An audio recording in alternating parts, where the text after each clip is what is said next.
Hey everyone, welcome to Hit the Apex podcast. It's Jawad here as always. Thank you for joining me this week after a big weekend of racing with the Bathurst 1000, the Japanese Grand Prix. We have our world champion in Formula One as well. No surprise, Max Verstappen. And a lot to talk about and digest, I'm afraid. Or not I'm afraid, but I'm afraid that it's not all good news. Kind of had to find myself in the right state of mind, which still I'm not really doing amazing. It's been a very nerve-wracking week anyway, personally. But to sit down and talk about F1 and what happened over the weekend at the Japanese Grand Prix, I think my raw emotion was seen when I did grid talk after the race. Thankfully, it was at a friendlier time, so I was able to talk my mind basically then without, being as controlled as I usually am on my own show. I want to talk about Bathurst first because I feel like, that was the highlight. That was a great race. The great race, of course. And then go into the Japanese Grand Prix because I don't think I felt this upset or, mad with the sport, with F1 for a long time now, and, I've been watching for many, many years, been podcasting for quite a few years, back in whatever days when, Nico Rosberg and Lewis Hamilton were fighting each other. But then I've been watching the sport for much, much longer than that. So, yeah, I think I'm entitled to speak my mind and say what I need to. See, I'm already going off topic. Anyway, I hope you're all doing well. I hope you're having a good week wherever you are. I hope it's not raining as much as it is here at the moment. So, enjoy some sunshine wherever. Let's talk about Bathurst though first, and that's different. Me talking about supercars before F1 on what is supposed to be primarily an F1 podcast, but another great race, another epic great race, finally with the crowds back, despite the poor weather too. So pretty much from Thursday till like Sunday morning, the weather was atrocious. And in a 40 plus year first, we saw the top 10 shootout cancelled on Saturday because there was such poor visibility and it was just not worth anyone going out there and risking it for pole position, the top 10 cars from qualifying from Friday. And then Sunday we had a dry race, but there was so many wet parts on track. Like apparently they had a burst pipe as well on one of the properties around Mountain Straight. So you could see on the right-hand side of the track on the exit of Turn 1 of Hell Corner, there was massive, puddle that took, pretty much the whole day to, I think, dry up. And then on the outside where you got the grass, so this is the most fascinating part of Mount Panorama is that there's hardly any runoff in terms of, asphalt or anything like that we see at modern, Tilka tracks or F1 or FIA Grade 1 tracks.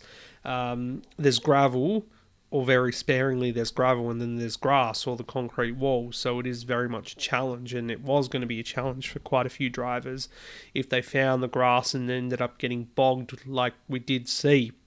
So, result, Shane Van Gisbergen, Garth Tander win by over a second, just over a second over Chaz Mostert and Fabian Coulthard.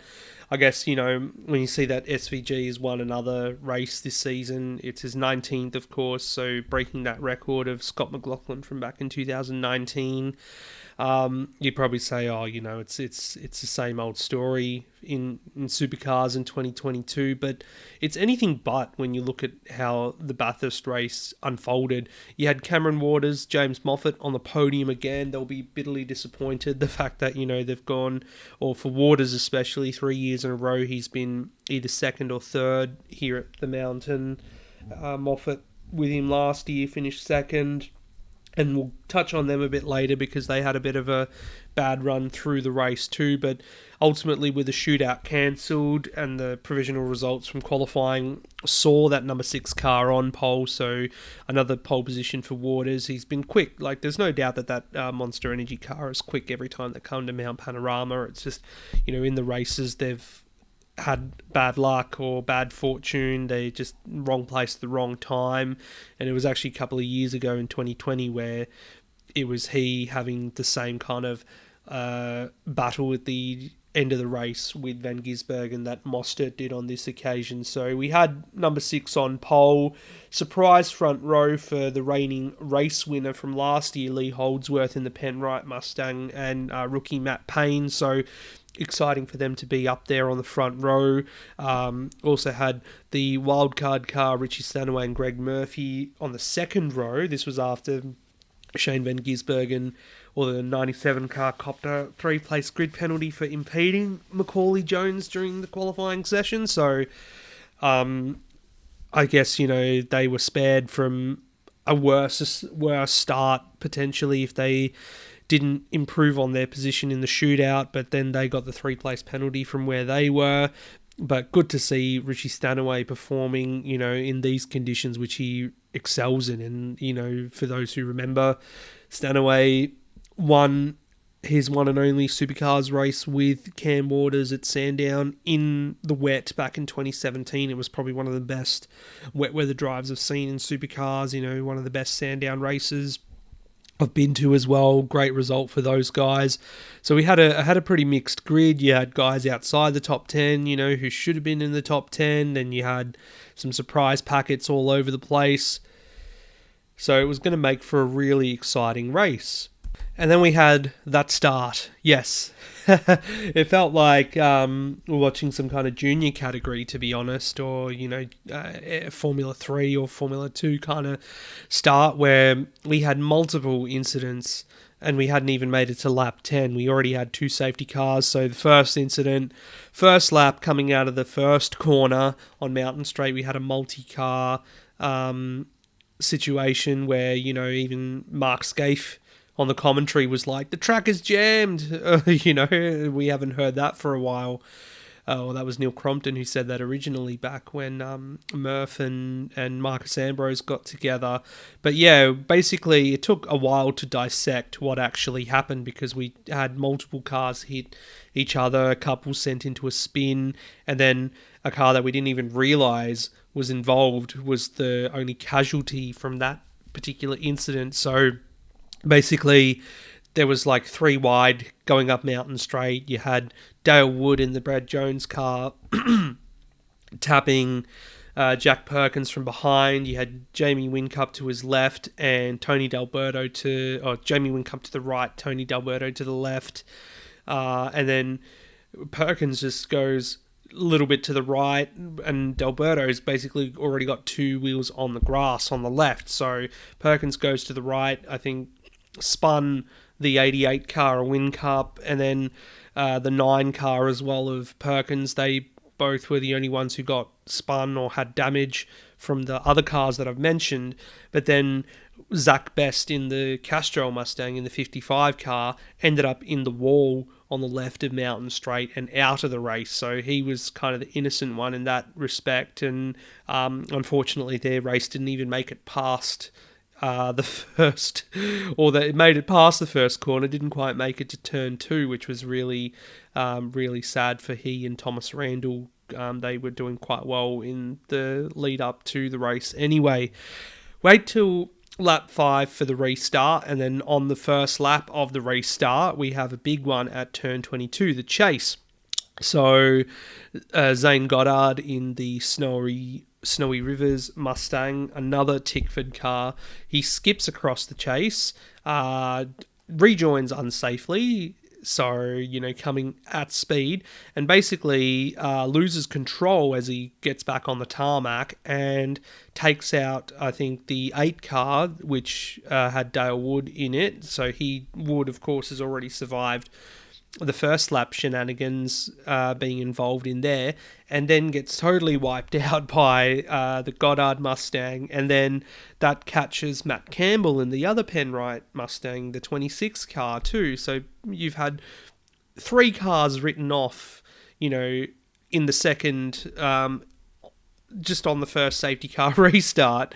And 4 cars in total by that point were out of the race, and unfortunately that was 2 of the Tickford cars too, with the Castrol car and the Snowy Rivers car. But what was Goddard thinking?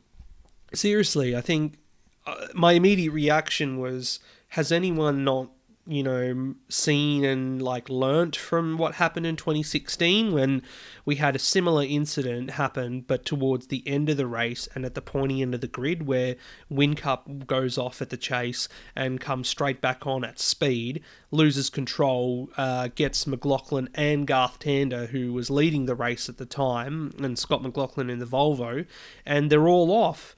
And then Whincup obviously was able to continue on, but had that time penalty to be applied afterwards, which saw the race go the way of Will Davison and Jonathan Webb in the Techno car. So that was just a bit of it brought up the argument straight away of, should we be having co-drivers starting a race like this in these sort of conditions? Can they be trusted? Because we've had such a big damage bill and a pile up already.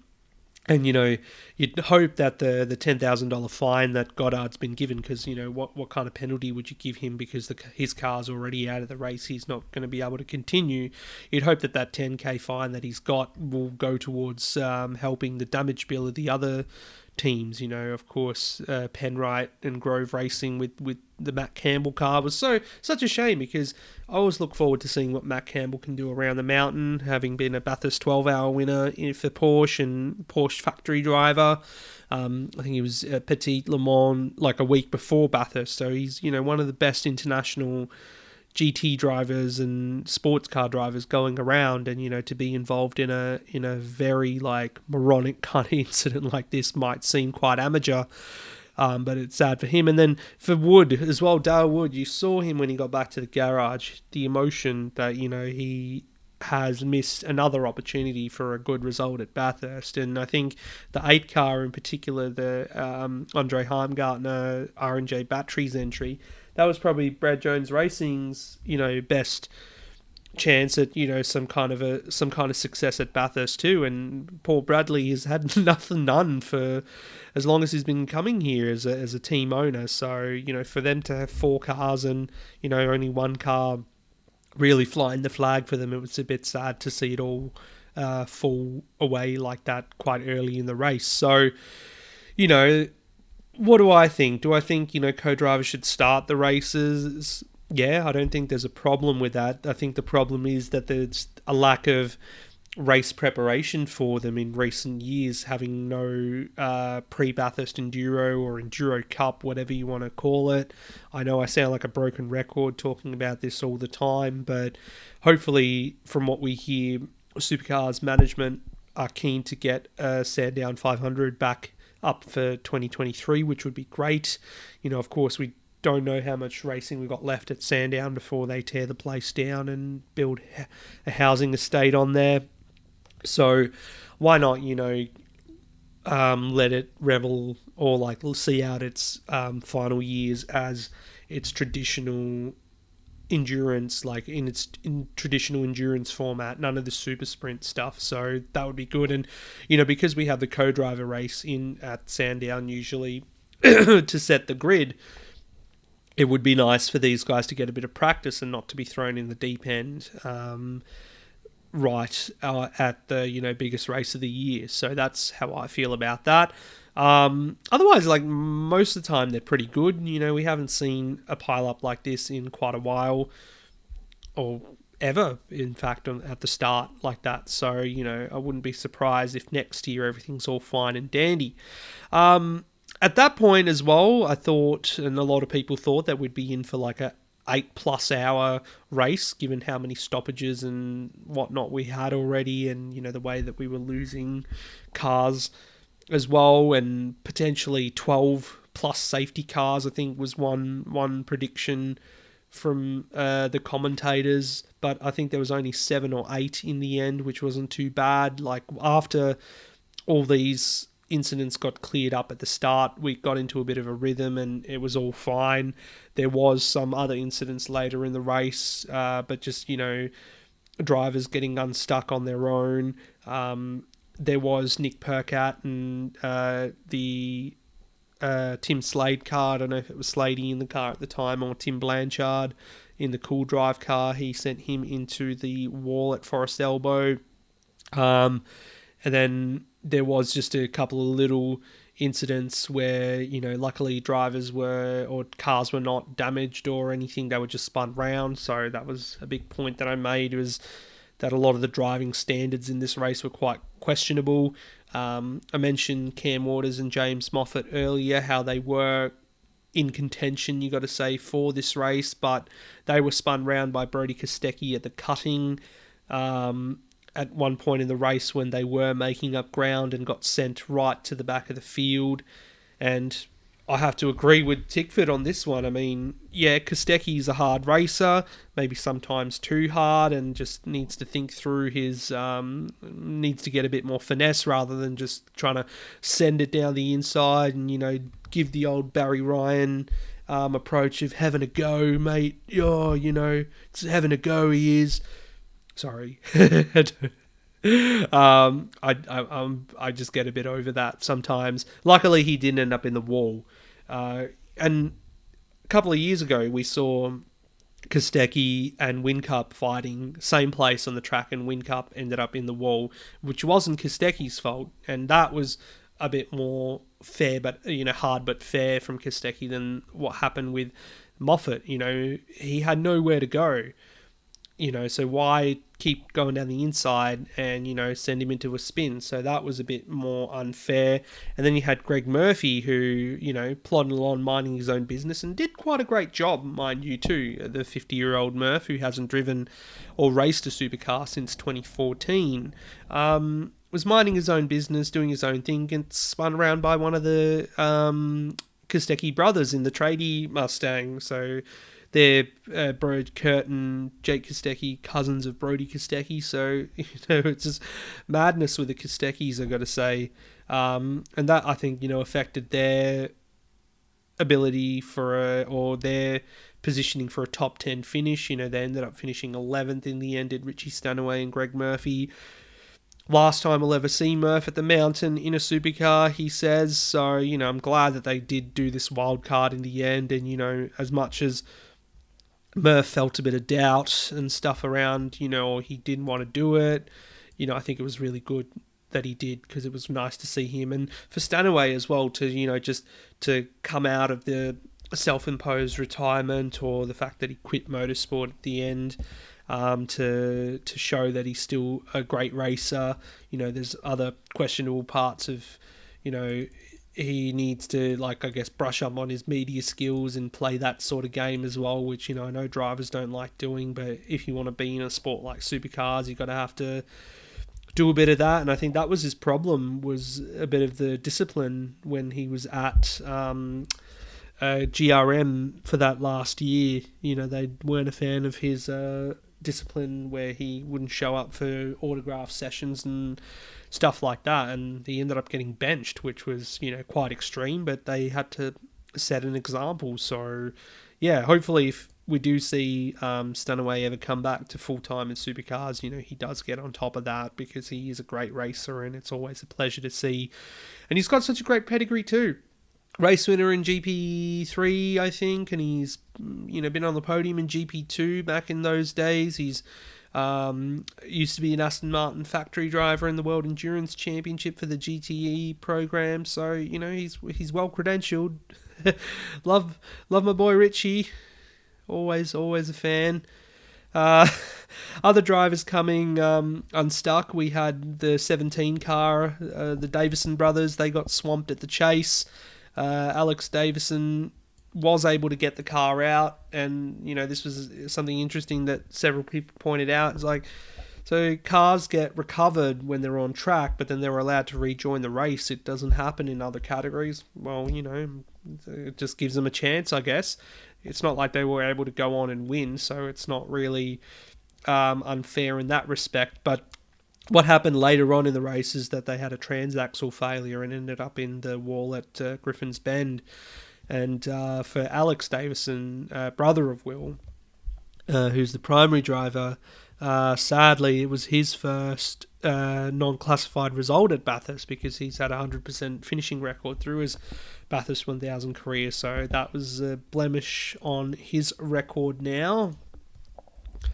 And sadly for Dick Johnson Racing, it was a bit of an anonymous run for them in the race, apart from the Davison ending up in the swamp. But their only finishing car, the Tony D'Alberto, Anton De Pasquale entry, down in 7th position. So they scored some points, at least some good points in the top 10. But I'm sure they would have been wanting a win or at least a podium, given the 1000th race for DJR and the special livery and everything that they had too.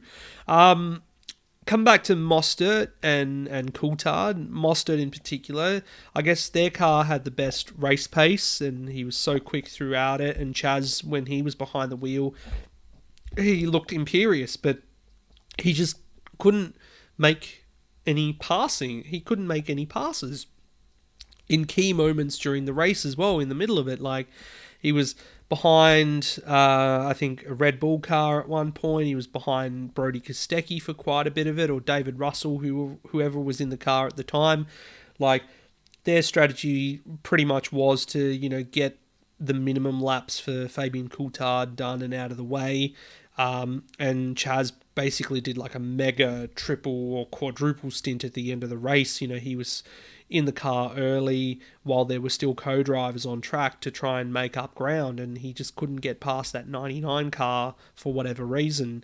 And I think that pretty much cost them track position there, because towards the end, he was able to get within a second of 97 and Van Gisbergen, but whether he had burnt up his tyres or just, couldn't find the right places to pass. I mean, we heard during the coverage that it looks like for the 25 car that they had, taken a bit of wing off and emphasised straight line speed over downforce, like we saw the SVG and Garth Tander car was more set up for across the top of the hill.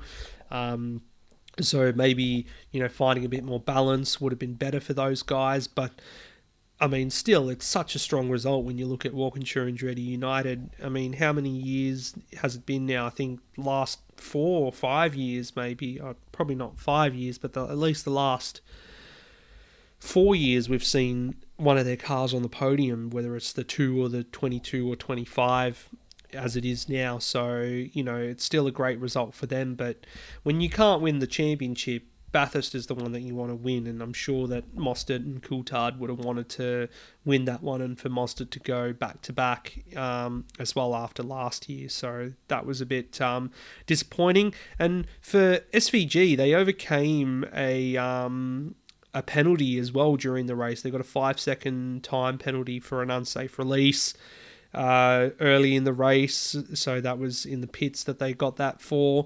And then their strategy was basically to stay out in one of the stints to create that gap, and they basically did. Once you're at the front of the field, you've got clean air and you can do whatever you want. So before they made their next pit stop, they were able to nullify that penalty.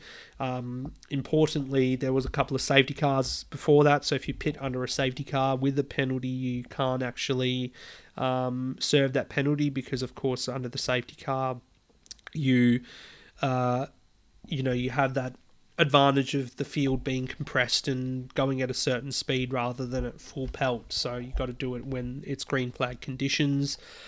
But yeah, you can't really fault Shane. You can't really fault him or GT. GT with his 5th win at Bathurst. That'll be an achievement for him because, not many people are up there with 5 Bathurst wins in their career, and he's also a champion as well, like a Supercar Series champion. So he won that, and now with 5 Bathurst wins to his name too, he's up there with the likes of Stephen Richards and Scafey, Larry Perkins, and then of course Craig Lowndes, Jim Richards, and Peter Brock, who, Jim Richards and Lowndes with 7 wins apiece, and Brocky with 9. And as well for Holden, it's their 36th win and final at the Mountain, because of course the Commodore is being retired at the end of this year, which means the Holden brand will disappear from supercars altogether, even though technically it is no longer in there at the moment. But for the Commodore, I think it was not justice, but like it was a poetic finish, a fitting farewell for them to get this 36th and final win at the Mountain. As I said already, Van Gisbergen broke the record for most wins in a season now with 19. We've still got, 4 races to go this season, 2 at the Gold Coast and the Adelaide 500 finale, 2 as well there. So could he get to 20 wins, potentially 23 wins? It is very much possible. He wasn't able to wrap up the championship though yet, but he should be able to do that next time out at the Gold Coast.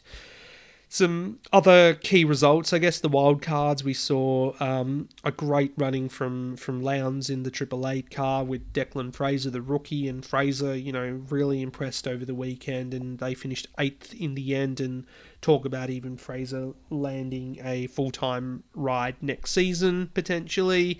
Already mentioned the 51 car with Stanaway and Murphy finishing 11th. Shout out to James Golding, so he was strong in the early part of the weekend in the practice sessions and did quite well, but they finished 12th in the end, he and Dylan O'Keefe, while you also had the likes of Bryce Fullwood being the best of the Brad Jones cars, finishing in the top 10 with Dean Fiore. Macaulay Jones, Jordan Boys were doing quite well as well, but they finished 13th in the end, while we also had Will Davison and Alex Davison, as I said, on the DNF list with Jack Smith and Jackson Evans as well, and Nick Percat, Warren Luff bringing up the rear of the field down in 22nd because they had that crash and damaged their steering, so they had to spend quite a bit of time in the garage to get that repaired. So yeah, that's another Bathurst 1000 run and done. Like, good to see as well that the television ratings as well fared better than the footy finals apparently. So, that'll be a big shot in the arm for supercars and for motorsport. People tuned in, obviously, because they were able to telecast it on, or broadcast it on the 7 network as well, with their anti-siphoning laws that they have here. So, major events such as footy finals and or the grand finals in particular, and Bathurst and the test matches, Boxing Day test match and whatnot, they have to be shown on free-to-air TV. So, yeah, nice to get more of an audience with that. But otherwise, it's all done and over. Now we've got to look forward to the next round in the Gold Coast. And as I said, two more rounds to go, 4 more races.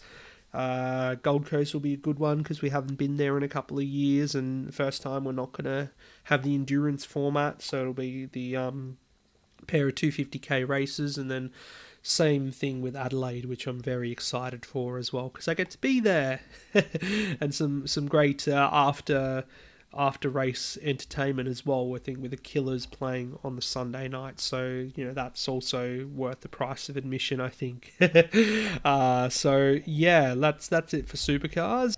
Moving it on to F1 now, and yeah, what do I say?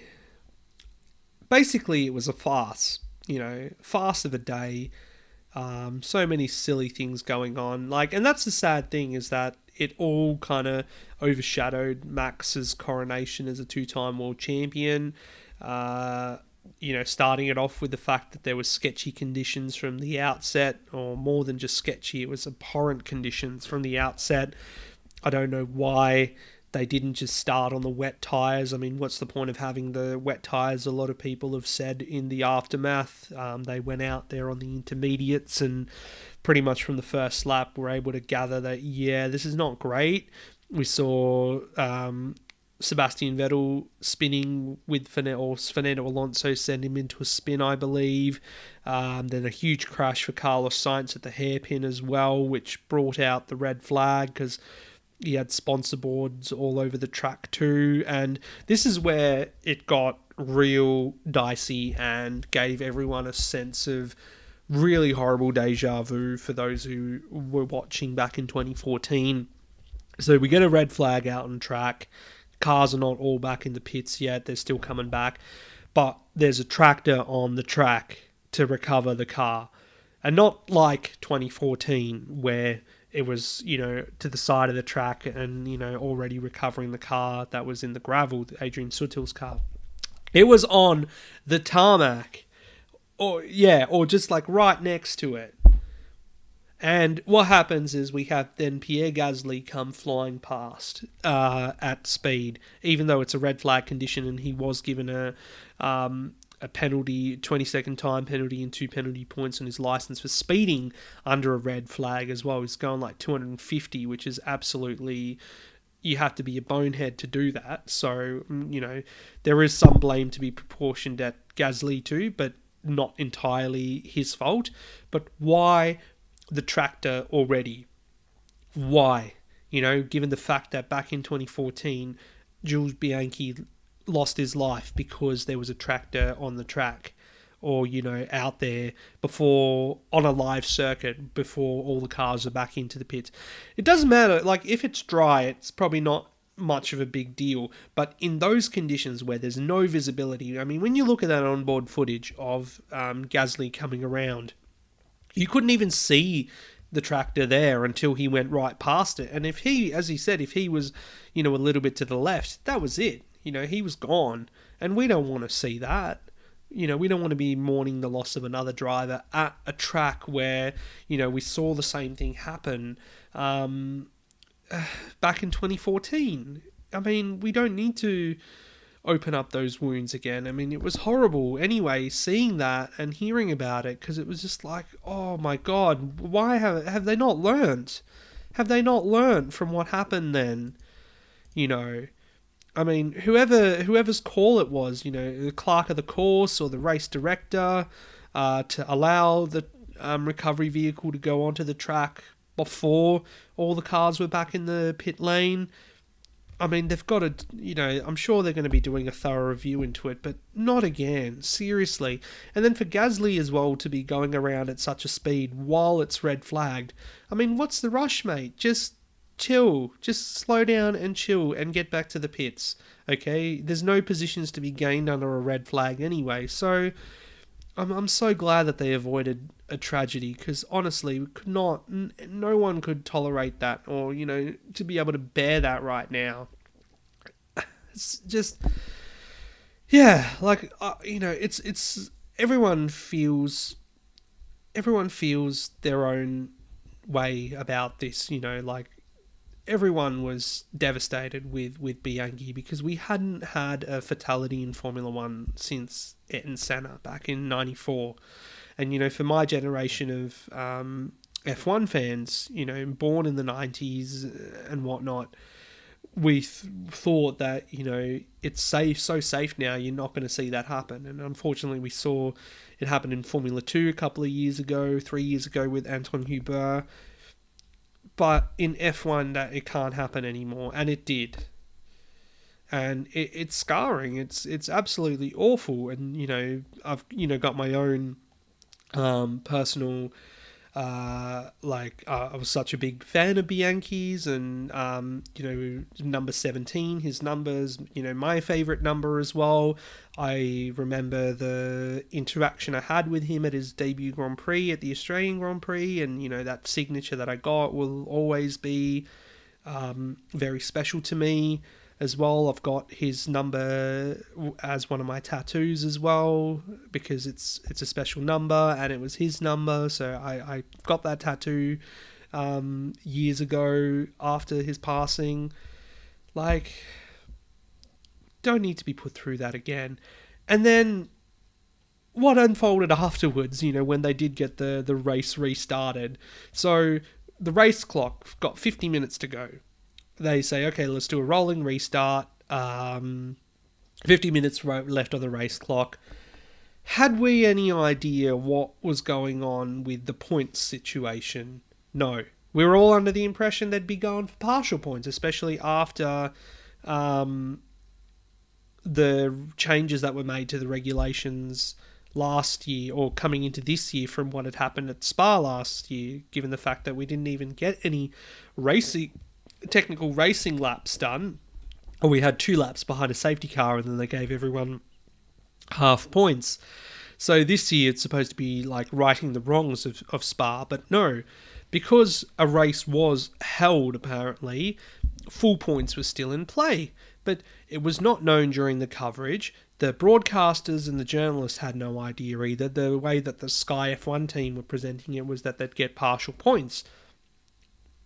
That wasn't the case. After the race, we find out, or when they're in Parc Ferme, that no, we're getting full points, and because Perez finishes second because Leclerc gets a 5-second penalty for that last lap, jumping the chicane at the Casio chicane, before the final corner, demoting him to P3 and putting Checo up into P2 gives Max enough points to be declared world champion. And even Max in the cool-down room is like, so am I or am I not? What's going on? It was an absolute joke. Absolute joke to have no one aware, except for the FIA, of course, but it's their job to then communicate that to all the people who are reporting on the sport so we get an accurate idea of what's going on. I mean, it's also Leclerc's fault for doing that kind of move at the end there to get that penalty. Otherwise, it would have still gone on to Austin in a few weeks' time. But it was just such a farce. It was so confusing. And even in the post-race, we're still trying to figure out, like before we did the show for Grid Talk, trying to figure out, is it done? Is it not done? Like, is it going to be count back a lap or something? Or like, were they supposed to do an extra lap? Like, this is meant to be F1, the pinnacle of open wheel motorsport. Yet it's like you've got a circus that you're running, and not in the colloquial sense that we all talk about sometimes. Oh, F1 is a traveling circus. It's a literal circus with a bunch of monkeys that have no clue what's going on. Or they do have a clue what's going on, but they can't communicate that to everyone. I mean, seriously. And I feel sorry for the fans who were there at the race. First of all, in such appalling conditions. Second of all, they've not had a race in Japan for 2 years. So F1's come back to Japan is going to be remembered as being, the race that there was a tractor on track again and Pierre Gasly almost died. And second, they got all the points wrong. And Max's World Championship victory is kind of going to be remembered for that. Like, seriously. What a joke. I've got no other words than what a joke that is. Like, I really don't care what, if you could say, if you're not a fan, then you shouldn't watch. Like, what gives you the right to criticise that? You can have your own opinion. Good for you. But seriously, this was an absolute joke where the rest of the race, like, looking through the results, I don't even care, like, they didn't even put on screen the battle between Alonso and Vettel at the end, which was, separated by 0.001 of a second. And I'm so glad that a fan in the grandstand had their phone going, because we wouldn't have been able to see that on the coverage. And that was such a close little finish at the line. And considering Vettel as well, where he started and had the spin at the start of the race, then come back and finish 6th, his final race at Suzuka before he retires. He gets those crucial points there for Aston Martin. And Nicholas Latifi scoring points as well, like, it's almost like I wish we could just rub this race out and, not do it again, or, just move on to the next one. That's seriously, I just feel really despondent after that one. Not only that, but then afterwards on Monday, I was so glad that they didn't delay this again. But the cost cap compliance, it was cost cap compliance day, and Red Bull have committed a not only a procedural breach, which is basically filing paperwork incorrectly, which Williams and Aston Martin got done for as well, but Williams had reported that to the FIA earlier in the year, so thus got away with a small fine, but got caught with having a minor financial overspend. So, of course, the minor breach is anything up to 5% of the 145 million, which now understanding what 5% of 145 million is, it's anywhere up to $7 million, $7 million US dollars. Could you put that down to hardly, could you put that down to just mismanagement or a minor mistake? Or, what people are talking about, it was like a, oversight in the catering budget or something. I mean, makes no sense at all. Like, Red Bull have come out and said that, we still believe our 2021 submission for the cost cap was under. We need to figure this out because our paperwork shows that it's under. But like I said last week and have been saying the whole time, this is where the FIA need to set the bar and scare the teams into submission, basically. There should be no more leeway or giving the teams power in this sort of thing, because this is, you give them a little bit, they're going to take a mile, and this is what's happened here. We might not know yet, fully the results of this for a while, and of course no knowledge yet of any penalties, but the fact that we know now that Red Bull have committed that breach, even if it is just, under 5%, it's still a breach. And that's the way it needs to be looked at. Black and white. No grey. It's like, it was just, 1.5%. No. None of that anymore. Enough of this mentality in Formula One. Because it's Formula One, we can do whatever we want. They need to follow the rules, and that's it. Because then other teams are going to do the same thing. Of course, they'd be like, if Red Bull only got penalised 10 constructors' points or whatever in a year they didn't even win the championship, or get a small fine, we might as well, do the same thing, spend an extra couple of $100,000 for an upgrade, or, $1 million maybe. Like, no. This is the thing that, you can love about F1, but you can also hate, is the pushing of the boundaries. Yes, I want to see them push boundaries in terms of, automotive development and, technology and all that sort of thing. But when it comes to like going beyond the rules and breaking the rules and, cheating, there's no other way of saying it. And with stuff that you do on track as well, some of the driving standards, that's what needs to be rubbed out of the sport. And that's where the FIA need to actually grow a pair and come down hard as an administration, because what happened in Japan too, the way that it was all run, absolute joke. This cost cap thing as well, if they don't come down on Red Bull hard for this, they're going to be absolutely scrutinised. And yeah, I'm already scrutinising them, saying that they're a joke of an administration, and they're going to continue to be until they actually make some hard decisions which, set the team straight and actually get the competition back in order. And until that can happen, it is basically a circus that we're watching here. So what could potentially happen in terms of penalties? A minor overspend can still see a deduction of points for the particular season, a suspension, a loss in aerodynamic testing time on the sliding scale. You might get penalised in that department, which would be hard for development for the next season, and also a reduction in the budget cap for performance as well. So they get to spend, or they have to spend, end up having to spend less than what everyone else is allowed to as a result of the penalty. So it's all things that, they sound good in theory.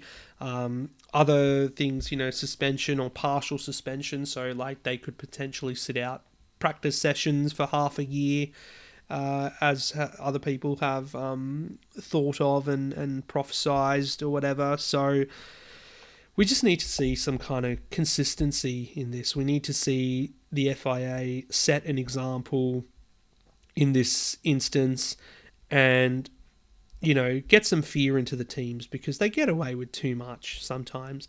They need to just get on with the job, make fast cars, push automotive technology to better the world or whatever as part of the sustainability push, and give us great racing.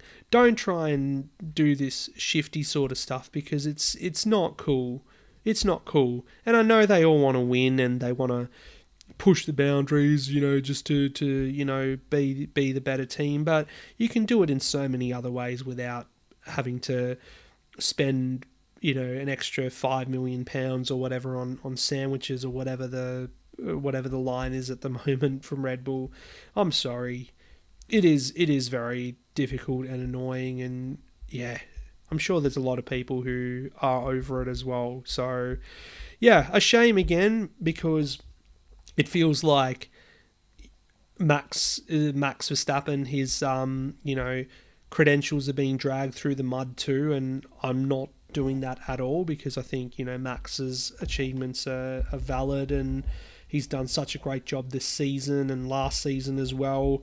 But unfortunately, just the team and their standards are quite low if they ended up doing this. And as I said, 5%, and when you look at how big 5% is in terms of the dollars, up to $7 million, you can't say that was a mistake or, just an oversight. Surely there was something systemic going on there, and, we often find that with salary cap breaches, like we did with the Melbourne Storm in the NRL, which I made the example of too. So they better clamp down on it. They better do something about it. Otherwise,